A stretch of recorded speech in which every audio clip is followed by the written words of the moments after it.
Os padrões de beleza existem em todos os lugares, ainda mais quando se trata da aparência feminina, não é mesmo? É sobre isso que o programa Entre Elas vai falar hoje, sobre os padrões de beleza existentes na sociedade e como isso influencia nas nossas vidas. Por isso estamos recebendo duas convidadas bem especiais. Nossa colega vereadora Tatiane Frisso, que é fisioterapeuta, também foi rainha da Festa do Vinho Novo em 2008 e rainha da Festa da Uva em 2010. E Michele de Bateu, que é coach, especialista em identidade pessoal e inteligência emocional, formada em marketing e propaganda, e também foi embaixatriz da Festa da Uva em 2012 e princesa da Expo Inter em 2016. Então, como elas têm em comum esses títulos, né, de representar nossas comunidades nesse concurso que é também de beleza, a gente queria perguntar para elas como que foi essa experiência, como foi essa vivência, né, nesses momentos, como que foi viver e representar uma comunidade nesses concursos, né, e a gente quer saber um pouquinho mais desse momento que vocês viveram. Claro. Bom, a experiência ela é fantástica, né? Acho que é um grande aprendizado. Eu comecei ainda em 2008, através da Festa do Vinho Novo de Forqueta. Então foi o meu primeiro contato, né, com concursos que envolviam beleza, mas não apenas beleza, né? Sempre também a questão da inteligência emocional, do conhecimento, a cultura da região, né? Então tudo isso ele é muito avaliado, né? Uhum. E foi uma experiência muito prazerosa, porque eu acabei descobrindo pontos fortes em mim e também pontos fracos que ao longo desse pré-concurso eu trabalhei, melhorei. E acho que toda questão é de evolução, né?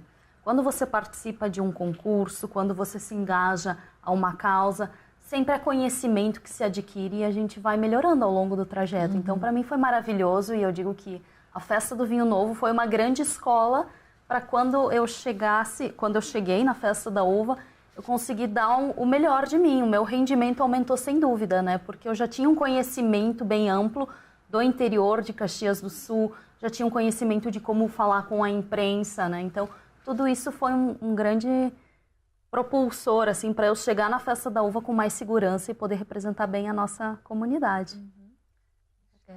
Gente, primeiro, muito obrigada pelo convite, Cris, Vânia, Tati. Fiquei muito honrada de estar aqui, né, falando um pouquinho sobre a minha percepção sobre essas questões, acabar também, né, falando um pouquinho da minha experiência de como é essa questão toda.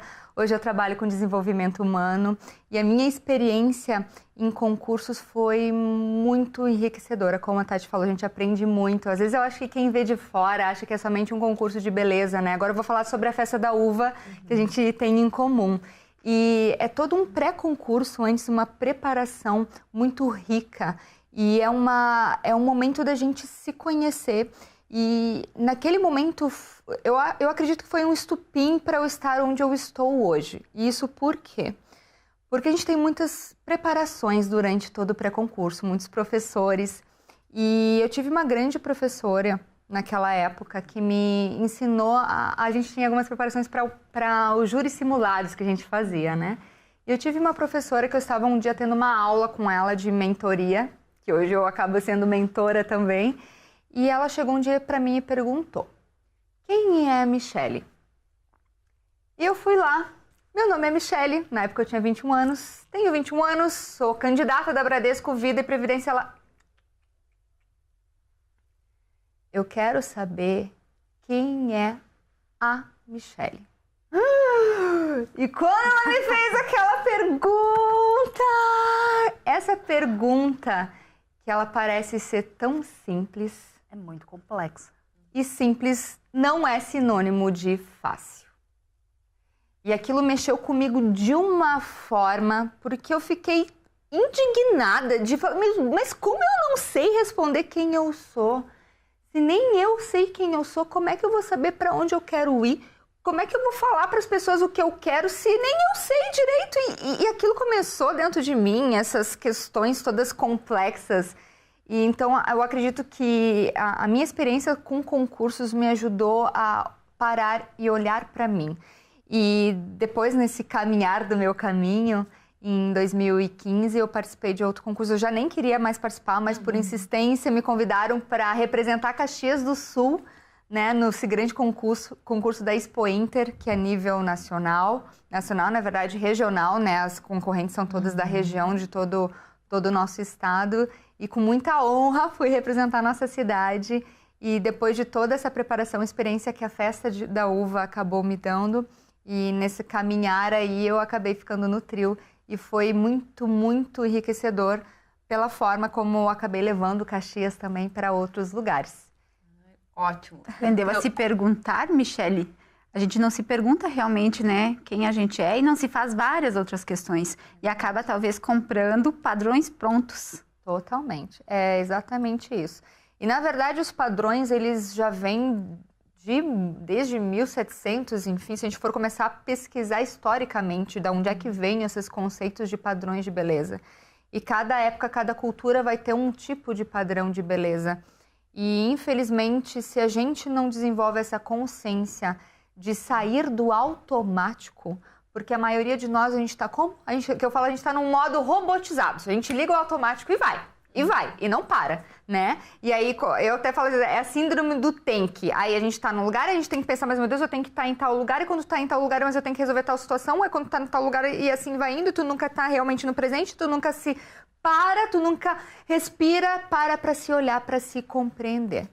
E aí o que acontece? É muito fácil a gente se perder no meio do caminho e a gente começar a colocar o que são padrões pra gente seguir. E como todos nós, seres humanos, a gente tem uma necessidade básica de pertencer aos meios onde a gente habita, onde a gente está, os grupos sociais, se a gente não se sente pertencente àquilo, isso, consequentemente, vai ser muito negativo para a nossa autoestima, para a nossa autoconfiança. E até a gente antes estava conversando, né, Tati? A Tati estava contando um pouquinho da história dela, da adolescência, que ela vai poder compartilhar. Né, e como isso acaba acarretando depois na nossa vida adulta tantas consequências, né? Eu acho que, sem dúvida, a gente corre um risco muito grande, e eu noto essa pressão muito, principalmente sobre nós, mulheres, né? De que as mulheres bem-sucedidas, elas têm que ser altas, elas têm que ser magras, elas têm que... Uma série de formatos físicos e atrativos que demonstram apenas o que você é por fora e não aquilo que você de fato é em essência, né? Então, eu sempre brinco que a gente tem que se aceitar, se gostar. Esse é o primeiro passo, porque os padrões de belezas, eles vão, eles vêm, eles passam, mas não é o que nos define. A nossa essência, sim, é o que nos define e é o que é de fato mais importante. Eu acho que ele é uma parte da gente, né? Mas não o todo. A gente não pode basear o nosso peso por isso, né? É o nosso peso que nos define. Não é isso. É uma parte da gente, mas não é todo, né?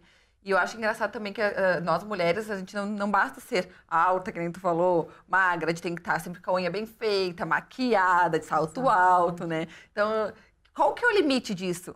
Qual que é o limite dessa exigência que a sociedade nos tão cobra? Grande, né? O que acontece? Nós, fisiologicamente, todos nós seres humanos somos seres muito visuais. E automaticamente a gente sempre vai buscar imagens que a gente enxerga como belas. E aí vem muito essa questão da harmonia estética por nosso cérebro inconsciente buscar essas imagens mais belas. Né? Mas é interessante a gente compreender isso, que isso faz parte da gente. E principalmente a gente desconstruir certas percepções que talvez a gente tenha, né? Fazer essa desconstrução para a gente se reconstruir de uma outra forma, e foi como a Tati falou, enxergar a nossa essência no todo, e que a gente não é um corpo, uma mente, uma alma, né? Nós somos um todo, e o nosso corpo é a nossa casa, é o nosso templo, e dentro desse templo tem a nossa mente, tem as nossas emoções, tem a nossa essência, o que a gente é. E o que eu enxergo muito, até com várias clientes minhas, quando se olham no espelho e aquilo é tão difícil para elas, e a maioria de nós, né, não só mulheres como homens também, a gente acaba focando no que a gente tem de pior, nos problemas, achando defeitos, né? Deixa de aproveitar a vida, e deixa né? de aproveitar, e se olha no espelho, tu vai lá e fala, meu Deus, mas essa minha barriga é horrível, mas esse cabelo é horrível. Exato, e na verdade quando tu tá falando isso pro espelho, tu tá falando aquilo de ti. Tu tá falando que tu é uma pessoa horrível, porque tu não é só o teu corpo, tu é um todo. Então, como isso é forte, mas isso é mesmo tão no profundo. corpo, né, Michele? Sempre tem algo que é bonito. É uma beleza que tu observa. Exato. Porque existe a estética da harmonia. perfeição, mas também uma estética da imperfeição. Claro. E aquilo que talvez é imperfeito, ele tem uma beleza. Total. E ela é Exatamente. cativante. Então, como você falou, você olha só para aquilo que parece um defeito, mas se olhar de repente bem, tu vai encontrar nessa imperfeição uma grande beleza. E detalhe, eu queria perguntar, a juventude, né, o adolescente sofre muito com isso. Sem dúvida. A nossa vereadora comentou sobre isso, que sofreu muito bullying. Sim. E como enfrentar essa realidade, que ela é uma realidade muito comum nas escolas, mas também em outros territórios? Sim, eu acho que é uma coisa que acaba marcando, né? E eu me recordo muito que eu não gostava de ir para aula. Então era bem triste, né? Porque a escola, que deveria ser aquele lugar onde a gente vai com ânimo, né? Vai com vontade de fazer amigos. Eu não tinha isso. Então eu me lembro que eu passava muitos recreios sozinha. Eu usava aparelho, eu tinha cabelo crespo e todas as minhas amigas tinham cabelo liso. E eu usava as roupas da minha irmã, eu era do interior, então às vezes a gente dava uma escorregada. E aí todo mundo pegava no pé. Então, assim, pra mim foi bem complicado, assim. E acho que eu deixei de fazer muitas amizades, a minha autoestima naquela época era baixíssima. Eu não me sentia confortável em emitir minhas opiniões, em defender aquilo que eu acreditava. Eu sempre me mantinha calada, deixava os outros falarem.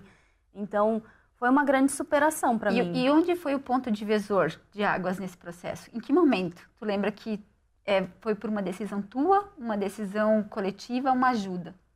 Bom, eu me lembro que a gente tinha o G5, né? Era o grupo dos 5 estudantes mais inteligentes. A gente disputava nota em prova, assim, décimos. E eu sempre fui CDF, então.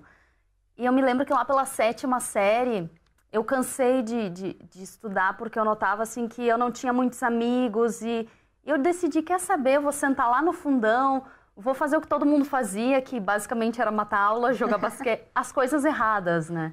E eu fiz algumas coisas erradas, das quais eu não recomendo que você faça em casa. Mas isso, de uma certa forma, me aproximou de alguns grupos e eu comecei a fazer algumas amizades a mais.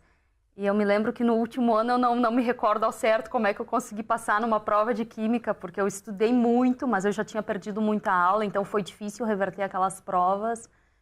E foi aos poucos, assim, eu deixei de lado algumas coisas que eu considerava importante para tentar priorizar outras e troquei de grupo, né? Porque, bom, era o grupo que sempre, né, tava ali me vitimizando, isso e aquilo. Eu disse, bom, mas eu tenho uma oportunidade, então, de ser como eles. E se eu for como eles, talvez eles me aceitem. E foi isso que eu fiz, né? Eu passei a jogar basquete com eles, a matar aula com eles. E não é uma coisa bacana de se fazer ou de se dizer, mas acho que todo mundo precisa e quer ser aceito. E a gente se submete a algumas situações para ser aceito. Às vezes boas, às vezes não tão boas.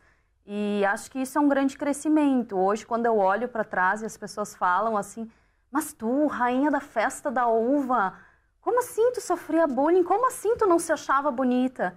E, gente, é normal. Tem dias que eu acordo, me olho no espelho e digo, nossa, hoje tá assim, meu Deus do céu, o que eu faço, né? A procura de um milagre, né? Então, é normal. Eu acho que a gente tem momentos bons e momentos ruins, mas uma coisa que conta muito a meu favor é que eu tenho muito orgulho da pessoa que eu me tornei hoje.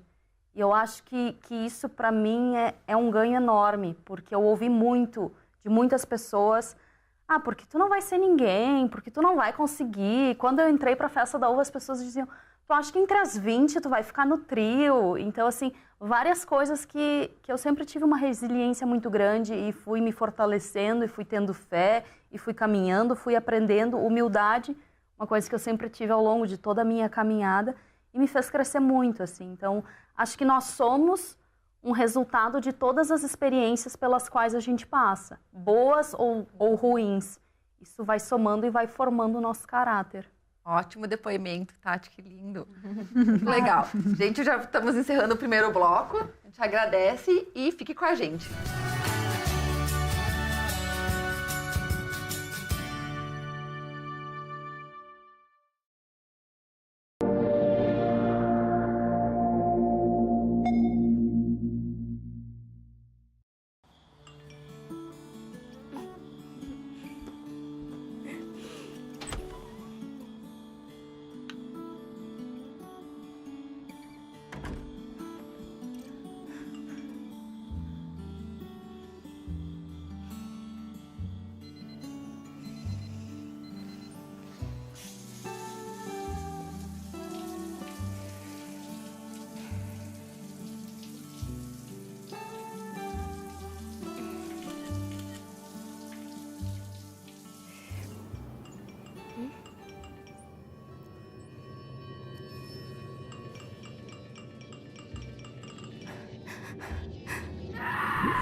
Estamos de volta com Entre Elas. Hoje estamos falando sobre padrões de beleza. Estamos recebendo Michele de Matteo, vereadora Tatiane Frisso. E a gente estava falando aqui no intervalo sobre da onde surgem os padrões de beleza, né? Qual que é, da onde parte isso? E se eles existem, eles são verdadeiros, né? Então, que nem antigamente, a mulher italiana, ela era mais cheia de curvas, né? E ela era considerada, era um sinônimo de força e beleza. E hoje, se for esse padrão, ele já não é mais considerado assim, né? Acho que ele é um pouquinho diferente.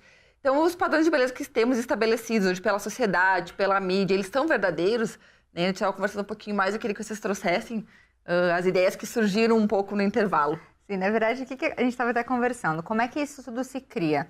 Claro, hoje em dia a gente tem as mídias que elas, tanto as questões de propaganda de mídias que fomentam ainda mais isso. Mas os padrões, como eu tinha falado anteriormente, eles não vieram de agora, não é algo novo. Isso, se a gente for ver historicamente, é desde lá de 1700 e bolinha, enfim, não vou chegar num número exato agora para não especificar, para a gente não se estender tanto. Mas o que era essa questão do padrão? Novamente, é para a gente se sentir pertencente e aceito naquela grupo social e naquela cultura onde a gente faz parte, né? Se a gente for voltar lá, antigamente, o padrão não era tu ser que era considerável belo, não era uma mulher magra, pelo contrário, era uma mulher que ela era mais voluptuosa, porque aquilo era sinônimo que ela tinha dinheiro para comer e que ela não passava fome. As pessoas que eram magras, elas eram consideradas fora daquela classe social, então elas não eram consideradas um padrão de belo, né? E a mesma coisa também de mulheres com ombros mais para baixos e não tão fortes, porque aquilo elas não trabalhavam. Então, tu ter um ombro mais caído, né, e não tão forte como másculo. Exatamente, era um outro tipo de padrão. E assim a gente vai vendo sucessivamente na nossa história cultural e social até a gente chegar nos tempos onde a gente está hoje, né? E eu vejo muito hoje nos tempos que nós estamos esse padrão tanto pelas Kardashians que se trazem, que a gente estava conversando, nesse padrão de mulher longilínea, sensualizada, e tanto nos padrões que a gente vê muito hoje nessa busca incessante por uma vida saudável. As blogueiras fitness que se fala, né? Isso, que dependendo da forma se torna, como a gente estava conversando ali com a Tati, se torna algo muito, muito difícil de lidar depois da nossa vida social. Obsessivo. Exato, acaba... Mas percebeste que também o mercado dita essas regras? Sim, é a sociedade, é cultural, mas é o mercado também. Na década de 80, a gente teve um boom, uma exigência era do corpo de modelo. Então, muitas mulheres magérrimas buscavam, enfim...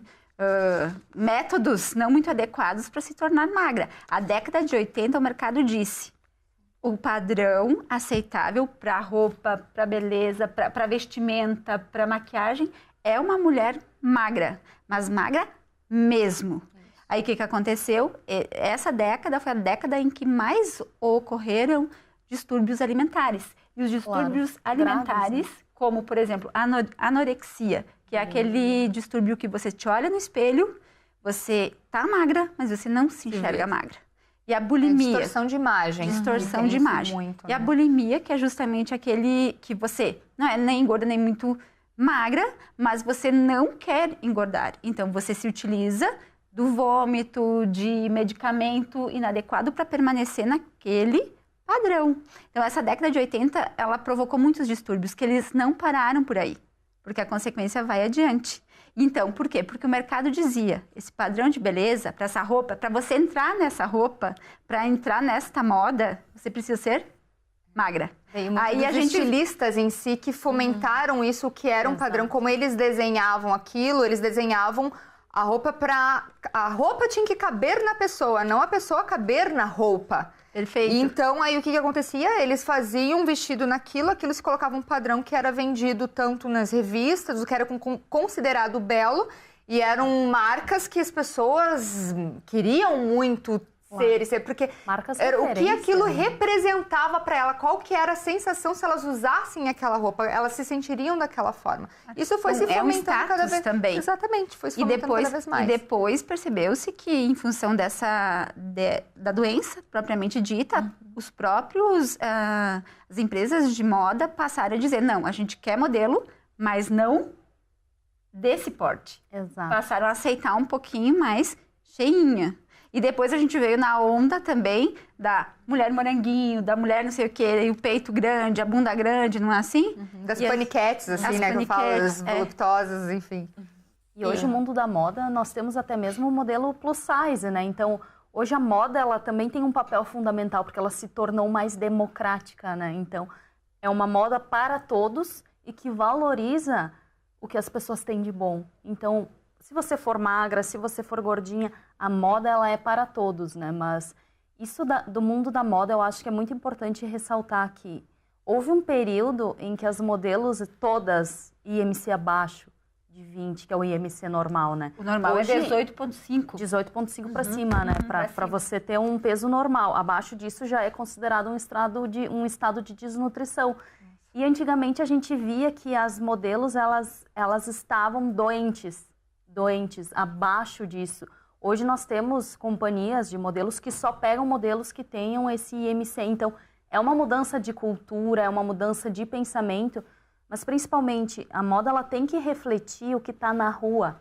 Eu acho que é importante que a gente veja que é pluralidade, né? Nós não podemos fazer moda apenas para aquele grupo, e sim para todos. Então, hoje é bem mais democrático do que já foi e é uma conquista, né? Eu acho que nós mulheres ganhamos muito, porque esses padrões, eles desconstroem a autoestima. Eu acho que Gisele Bündchen é uma em 1 milhão, mas a gente tem que aprender a gostar daquilo que a gente é e ver nisso o nosso melhor e trabalhar para a gente ser o nosso melhor, mas sem ser escravos daquela imagem perfeita de que você tem que ser isso. E eu ainda fico muito brava, meninas, não sei para vocês como é isso, mas quando eu vejo uma propaganda de cerveja em que a mulher aparece lá de biquíni, onde eles vendem a imagem da mulher, eu acho que isso é o tipo de mídia que precisa mudar. Porque a mulher é muito mais do que um rótulo. Então, quando você alia, né, sexualiza, né, isso é negativo. Nós, mulheres, nós podemos consumir muito mais cerveja, mas não dessa forma. Então, eu acho que as pressões sobre o corpo da mulher, a forma como a mídia vende isso, é negativo. Ainda tem muita coisa para ser melhorada. Os estereótipos são perigosos. Muito, quando você utiliza essa mulher para vender cerveja ou para vender carro, que são mais um tabu, mais um estereótipo, que é muito próximo do homem, né? O carro está sempre ligado ao homem, a bebida está sempre... Por quê? Eu acho que a gente tem que desconstruir todas essas percepções e começar a mudar nossa consciência, porque nós estamos vivendo numa nova era, onde todos nós somos seres humanos. Claro, homem tem as diferenças da mulher, claro, mas todos nós somos seres humanos e merecemos respeito acima de tudo, né? E ser visto como pessoas com as suas vulnerabilidades, com as suas inseguranças, como todos nós temos. E eu acredito que esse padrão de beleza, ele atinge muito mais as pessoas que acabam seguindo isso, são as pessoas exatamente que estão fragilizadas com a sua autoestima, com a sua autoconfiança, que elas não estão conectadas com elas, com quem elas são, com o propósito que elas têm aqui no mundo, os valores dela. Então é muito fácil tu se levar. Isso volta novamente lá no início de estarem no automático e não pararem. Quando a gente para refletir, tá bom, mas por que eu vou consumir tal cerveja se ela está mostrando ali, está sensualizando um corpo da mulher? A mulher não é somente um corpo, ela é muito mais. Aí a gente começa a desenvolver essa consciência e tomar certas decisões para que aquilo não aconteça mais. Isso em massa, numa consciência coletiva de um todo. E aí entra uma outra questão que eu acho que daqui a pouco a gente vai começar a falar um pouco sobre essa questão da sororidade. Porque hoje em dia é muito mais fácil, nós, principalmente nós mulheres, acabamos ali, uma querendo ou não, falando mal das outras, denigrindo as outras e colocando, aquela fulana, se não tem aquele corpo, ela não é bonita, ou ela tá assim, ela não tá legal, se ela usa tal roupa é aquilo, ou ela é uma galinha, né, daqueles termos que se usa, sai quase pelada na rua e acha que merece respeito. Primeiro que eu acho que a gente não tá aqui para julgar ninguém, né? Nós estamos aqui para aprender um com os outros, a viver aí a nossa caminhada. e principalmente a parar de fazer esses julgamentos a partir do que é certo ou errado para nós. Porque daqui a pouco aquela mulher que realmente está usando uma roupa curta, ela é feliz daquele jeito, tá tudo certo. Se para ela fizer sentido, tá tudo bem.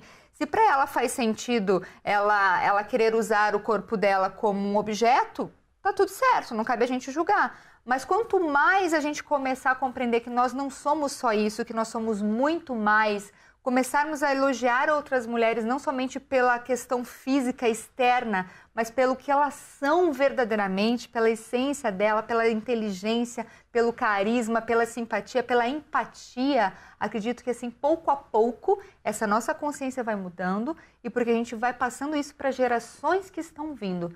Porque a gente aprende não pelo que a gente escuta, mas pelo que a gente vê. Pelo que a gente é ensinado, através aí dos gestos e tudo mais que os nossos mentores acabam nos ensinando ao longo da vida. Michele, só para encerrar esse bloco, então, já como tu falou da palavra sororidade, que eu acho que nem sei se tem essa palavra no dicionário, né? Porque é um termo muito relativamente novo, né? Que ele está surgindo na internet, ele apareceu junto com a internet, né? Porque a gente não vê nada. Você pega um dicionário que nem encontra, então apareceu junto com a internet, só explicar o que significa, né? Eu sei que vem do latim, né? Isso, soror, que vem de irmã, vem muito dessa questão de... Eu vou exemplificar aqui para ficar mais fácil. Essa questão de ser irmãs umas das outras, né? Vem nesse termo de irmandade. A gente já vê muito isso entre os homens. Só que a gente vê muito pouco isso entre as mulheres. E a gente se olhar com mais respeito, mais carinho, mais empatia, mais amor, primeiramente conosco, consequentemente com os outros. Por quê? A partir da forma como a gente se enxerga, a gente se sente, as nossas relações vão ser um reflexo disso. Então, se você não se trata com amor e com carinho, você não vai conseguir tratar as outras pessoas dessa forma. Mas depois eu vou complementar um pouquinho mais sobre essa questão. Certo, que a gente já está encerrando esse bloco, então a gente agradece a audiência e fique com a gente que tem mais um pouquinho sobre padrões de beleza no próximo bloco do Entre Elas.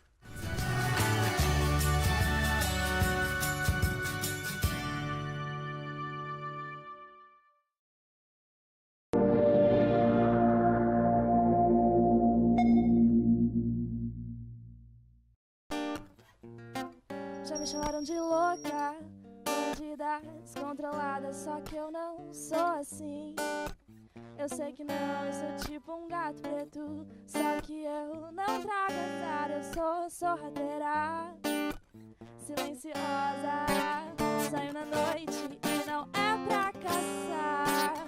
O amor é próprio, eu sou a minha própria presa, saio na noite e não é pra caçar. O amor é próprio, eu sou.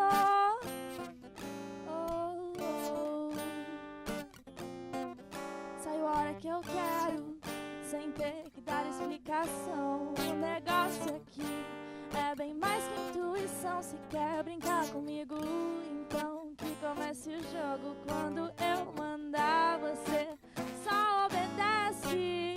Saio na noite e não é pra caçar. O amor é próprio, eu sou a minha própria presa. Saio na noite e não é pra caçar. O amor é próprio, eu sou a minha própria presa.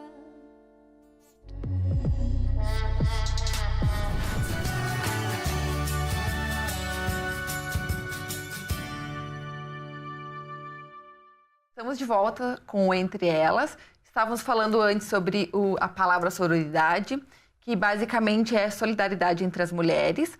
E tem um pensamento que diz que nós mulheres não somos uma competição, nós somos a revolução. E eu queria que a Tati falasse um pouquinho mais como ela vive esse momento na política, que é onde a gente pode unir esforços, né? E eu queria saber como que a gente pode unir esforços, Tati, na política. Bom, primeiro que dizer que, ao mesmo tempo que eu fiquei feliz, né, por este ano nós termos a maior bancada feminina dentro da Câmara de Vereadores, são 23 vereadores, atualmente 4 mulheres, a gente também fica triste, né, porque houve um aumento, nunca teve 4 mulheres na Câmara de Vereadores. No entanto, a gente fica pensando, por que tão pouco, né? Nós, mulheres, somos mais de 54% da população votante. Dessa forma, eu fico me questionando, nós não chegamos a 15% de representação dentro dos espaços públicos. E eu fico me perguntando por quê? Então, eu acho que nós mulheres, nós precisamos nos aprimorar, precisamos ser mais solidárias. Nós sabemos, porque temos inúmeras habilidades, e eu sempre brinco que enquanto o homem está fazendo uma coisa, a mulher faz 3 ao mesmo tempo.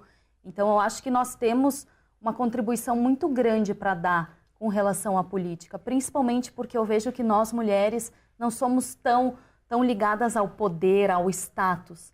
A gente tem uma preocupação maior com o ser humano. Então, por essa questão, eu acho que mais mulheres na política é fundamental. E eu realmente espero que nas próximas eleições a gente possa dobrar esse número. E é um desafio grande. Imagina, de 23 vagas, nós termos 8 mulheres. E aí vem a sororidade. Exatamente. Talvez não só no voto, mas para quebrar barreiras. Porque não é simplesmente o voto de mulher em mulher. É fazer com que a mulher consiga juntas a derrubar barreiras desde o partido. Porque às vezes o acesso não se dá ali, no partido, na hora de se colocar, né, para disputa. E aí vem essa perspectiva da irmandade. A gente se ajuda juntos, somos maiores. Sim, como que a gente pode se ajudar, né? Ou, né, dialogando, trocando ideias. Eu acho que talvez que falta, né, as mulheres em grupo buscarem mais conhecimentos. Exatamente. Discutirem em grupos de estudos, talvez isso, assim, é um jeito. Eu acho que já não se criticando tanto, né? Com certeza, já se olhando já começa por um grande caminho. Eu tinha até falado no intervalo, né, que a forma como a gente se enxerga, as nossas relações vão ser um reflexo de tudo isso. E muitas vezes o que a gente enxerga naquela outra mulher pode ser algo que machuque em nós ou algo que a gente gostaria de ter e não consegue por algum motivo, ou que nos dói de enfrentar, só que por a gente não desenvolver essa consciência, a gente não se dá conta. E aí, por formas, às vezes, da gente se proteger, cada um reage de uma forma, ou com agressão, ou com até uma certa estupidez, ou denegrindo, gritando, ou afastando, excluindo. E quanto mais a gente começar a olhar umas às outras como um ser humano, que tem tantas questões, que viveu tantas histórias, passaram por tantas coisas, e ter essa questão genuína de querer saber sobre a vida daquela pessoa. Você já se perguntou, às vezes a gente trabalha anos com uma mulher do lado e a gente nem sabe sobre a vida dela, sabe? A gente nunca chegou e perguntou, tá tudo bem contigo? Como que tu tá? Como é que foi tua vida? Me conta um pouquinho.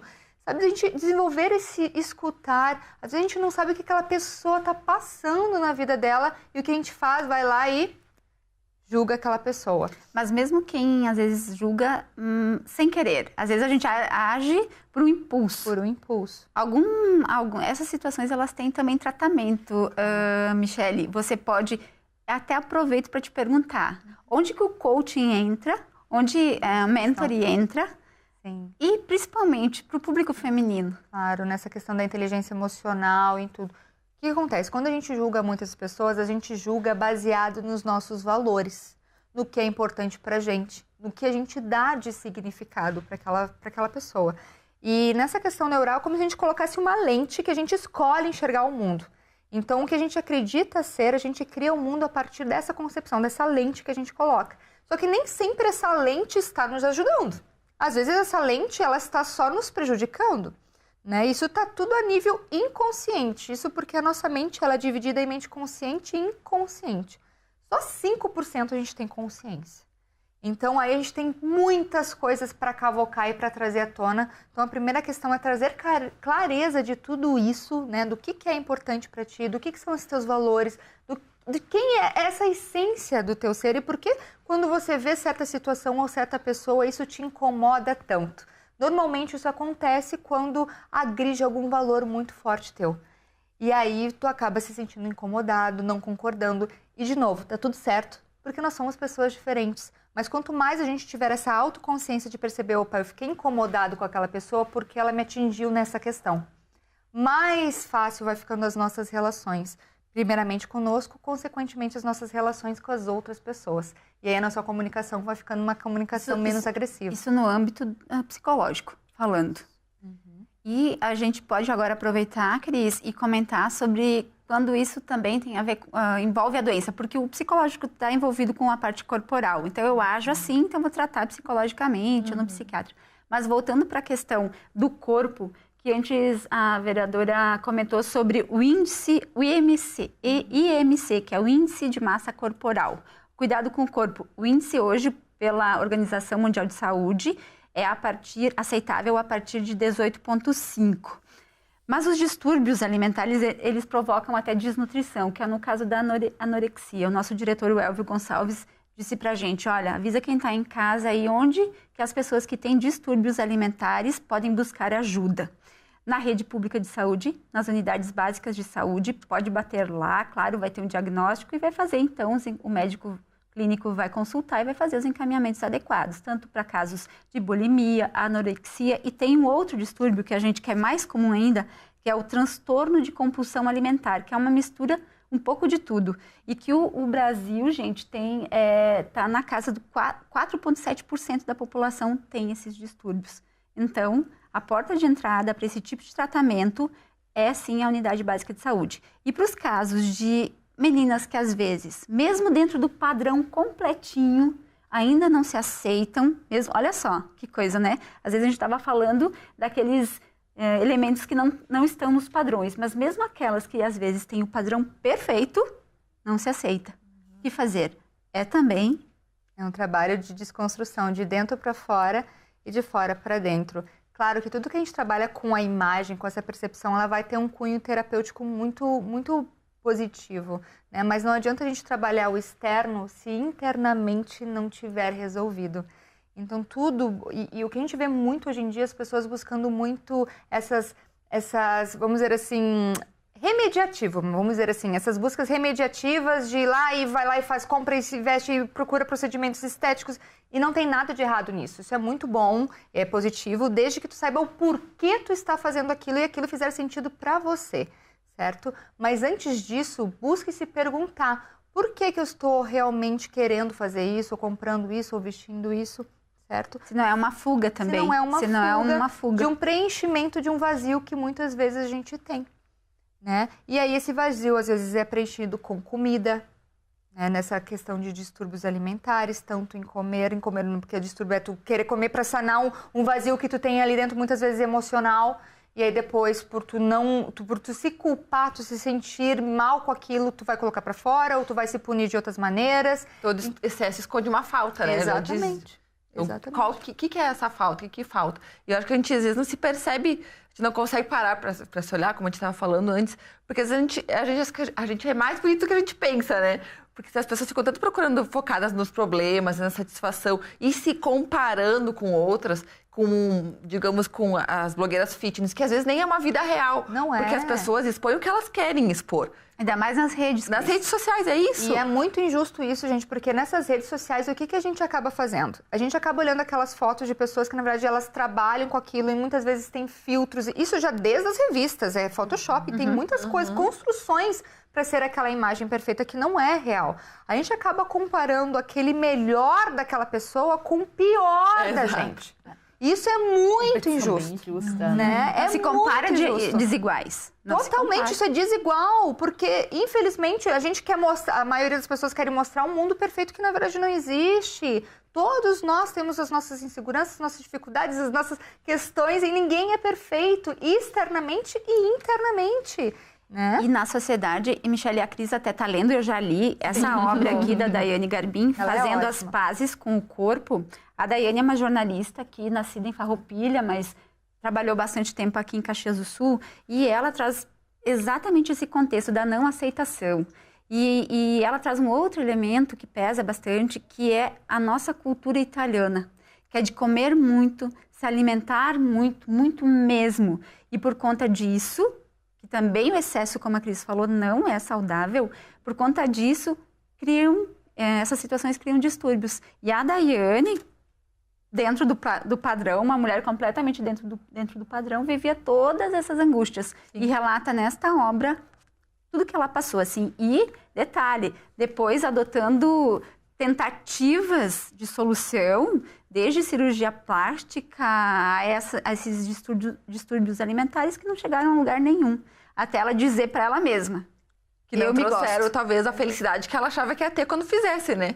Exatamente. Tudo começa não pela se resolve aceitação. com uma cirurgia, Não. né? E as pessoas demoram muito para perceber isso, né? É esse fazer as pazes com você. Como que a gente consegue fazer as pazes com a gente parando, se olhando, aceitando que a gente é da nossa forma. E sim, não quer dizer, de novo, aceitação não é sinônimo de conformidade, de conformismo. Aceitar quem você é, isso é o primeiro passo, você entender, se compreender. Para aí sim buscar a cada dia ser uma pessoa melhor, mas comparado com você. E não com outras pessoas, mas sim como você pode gradativamente ser um ser humano melhor no teu momento, né, respeitando os teus valores e o que é importante para você. Muito legal. Ô, Cris, a Michele comentou sobre aquela questão da criança, que a mãe observa a criança, antes no bastidor, observa a criança e diz o seguinte, tu é linda com os cabelos encaracolados, mas sugere sempre que ela use chapinha. O que acontece? A gente aprende tudo desde a nossa infância, começa a ser nutrido.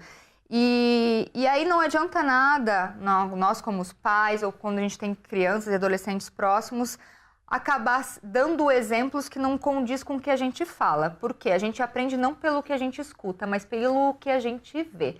E aí, se você está lá, nós mulheres, a gente tem uma filha mulher, e está lá falando para ela assumir o cabelo encaracolado, lindo, que ela é uma menina linda, e você está lá fazendo chapinha, ou se olhando no espelho, não se cuidando, ou falando que você não está feliz, falando da sua gordurinha aqui do braço, isso e aquilo, o que ela está vendo? Isso dentro da cabeça daquela criança, daquele adolescente, meu Deus, mas isso não tem um nexo, né? Não faz sentido, né? Então não adianta a gente querer falar para os nossos filhos ser, né, para os adolescentes, se a gente não dá o exemplo. Então isso tudo parte de dentro de casa, né? E consequentemente, porque nas escolas isso tudo às vezes não vai acabar bullying. Então quanto mais dentro de casa a gente ensinar e preparar os nossos filhos para entender que tá tudo bem ele ser da forma deles, né, que isso que é o belo, essas diferenças que nos complementam, eu acho que mais saudável vai se tornar aí a nossa sociedade.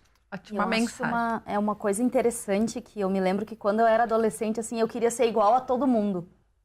E hoje eu agradeço porque eu me dei conta que todos nós somos pessoas únicas. E a partir do momento que eu entendi isso, o meu sofrimento acabou, assim, ficou para trás, digamos assim. E eu acho que os pais têm uma grande responsabilidade, porque tudo começa com a educação, com os valores que eles passam em casa. A escola só vai mostrar o reflexo daquele ser humano que está sendo criado a partir das suas vivências. Então, é bem como você falou, né? Não adianta a pessoa dizer algo e fazer o oposto, porque a gente realmente vai aprender por aquilo que pela vivência, né? Por aquilo que é feito e não por aquilo que é falado. Muito lindo, muito legal essas mensagens também que acho que mostram um caminho, né? Para os pais e também para as pessoas que passam por esses distúrbios ou por essa insatisfação. E para encerrar, então, nós vamos compartilhar um trecho do livro Carne Crua, que é de uma escritora caxiense. A gente está trazendo todos os programas mensagens de artistas, e hoje é de uma caxiense aqui da nossa cidade, que é a Mônica Montanari, que a Vânia vai ler um trechinho rapidinho do livro dela. Isso, carne nua, Cris. Carne nua, o que eu falei? Carne crua. Carne nua. Mas é uma brincadeira. Ela fez justamente uma brincadeira, né? O nome da obra, então, é Carne Nua, da Mônica Montanari. E a gente, como não tem título, a gente separou um trechinho.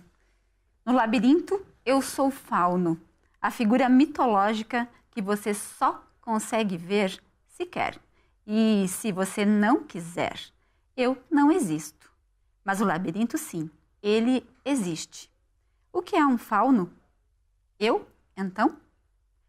Uma dessas máquinas em que ligamos sei lá o quê, não sei mais onde? Não era isso. Sei que o caminho dentro de mim vai ser bem difícil. Mas agora eu queria ser apenas o fauno no labirinto. Por que não? Por que não? E a Mônica Montanari, uma feminista assumida, assim, uma lutadora pela causa da mulher e pela essa perspectiva da sororidade. Vamos encerrando por aqui, agradecendo muito, muito a presença da vereadora Tatiane Frisso, da Michele de Matteo. Muito obrigada por estarem conosco, por trazerem tantos depoimentos e mensagens legais para o público que está nos assistindo. E você que está em casa ou que está no trabalho, enfim, pode nos acompanhar também pelo link no site da Câmara, www.câmaracaxias.rs.gov.br, e também no link do YouTube. Agradecemos muito e um abraço, até o próximo programa.